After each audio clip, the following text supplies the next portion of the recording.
Hola les gens de YouTube. Toute notre vie, on nous apprend un état d'esprit. Alors quand je dis toute notre vie, c'est dès l'école, dès notre tendre enfance.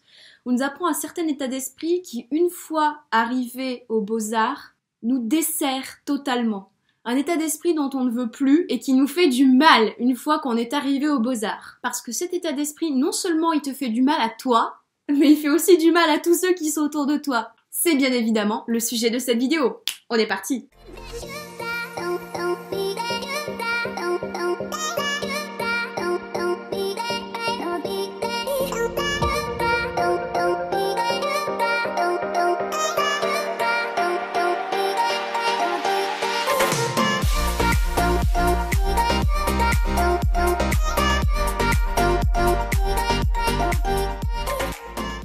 Assez fait durer le suspense. Est-ce que vous savez ce que c'est? Je vous écoute. En vérité, je ne peux pas vous entendre car je suis en vidéo.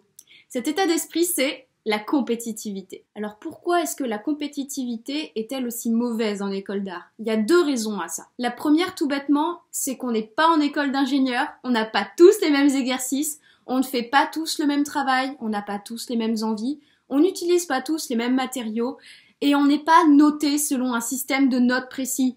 En fait, on est noté par crédit. Donc tout simplement, si tu es là en classe, si tu montres que tu participes, et si tu montres que tu développes bien ton travail personnel, ton travail de recherche, etc., tes crédits seront validés.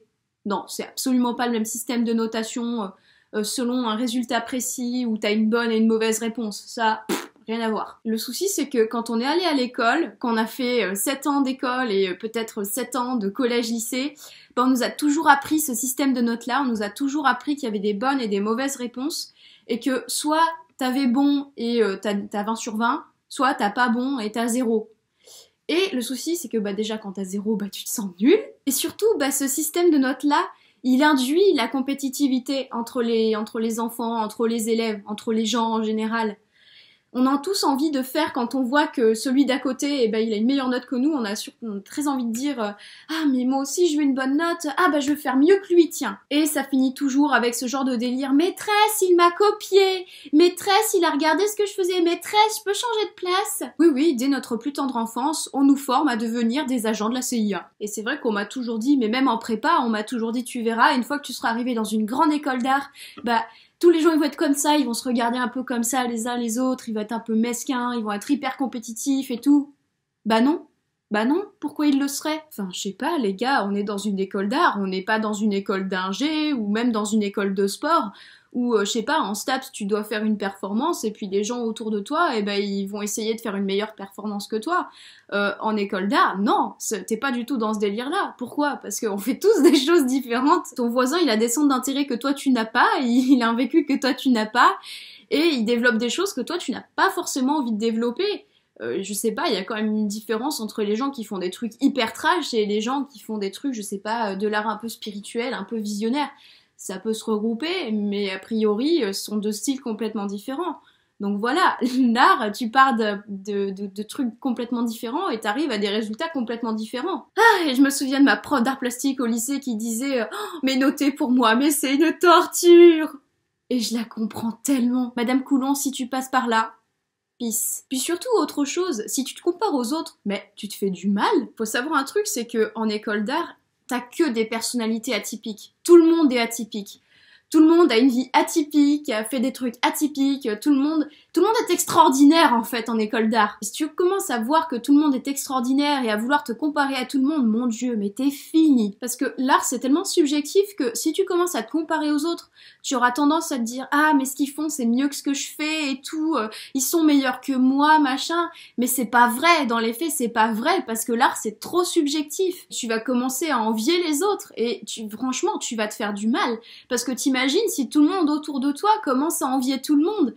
Et juste, pour faire de l'art, t'as besoin aussi d'être centré quelque part. T'as besoin d'être centré sur toi et de t'observer toi. Si tu respectes pas tes envies, tes besoins et que tu passes ton temps à papillonner à droite à gauche et à pas être centré sur toi, bah au bout d'un moment, non seulement tu vas pas avancer sur ton propre travail, mais ça va devenir un cercle vicieux, parce que du fait que tu avances pas sur ton propre travail, tu vas observer les autres et tu vas dire oh, mais comment ils font pour avancer, mais c'est pas juste, moi regarde j'arrive à rien, c'est nul ce que je fais, et c'est en grande partie comme ça qu'on finit complètement largué en école d'art. Après, tu auras toujours des profs ou des élèves autour de toi, ou que sais-je, qui vont dire ah tu devrais regarder ce que font les autres, tu devrais regarder le travail de tel artiste, ou de tel étudiant qui est en telle année, mais il y a franchement une grande différence entre comparer et s'inspirer du travail de quelqu'un. Quand tu t'inspires du travail des autres, tu te nourris toi-même, tu nourris ta propre démarche avec ce que font les autres, en t'inspirant, en te disant ah bah tiens, moi j'aime bien la technique qu'il utilise pour travailler le verre,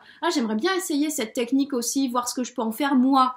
Alors que si tu te compares aux autres, bah tu nourris rien du tout. Quand tu t'inspires, tu prends les choses autour de toi pour essayer de les intégrer à toi, alors que quand tu te compares, tu te rabaisses par rapport aux autres, ou sinon tu te mets au-dessus. Enfin voilà, je fais pas de jugement par rapport à ça. Mais quand tu t'inspires, tu noues un lien avec les choses, alors que quand tu compares, tu noues aucun lien. Juste, tu te sépares des autres, tu te sépares de ce qui est autour de toi. Alors après, je sais que c'est pas évident, je le dis pour moi la première, c'est vraiment pas évident, mais il faut mettre son ego de côté et il faut apprendre à observer pour s'inspirer.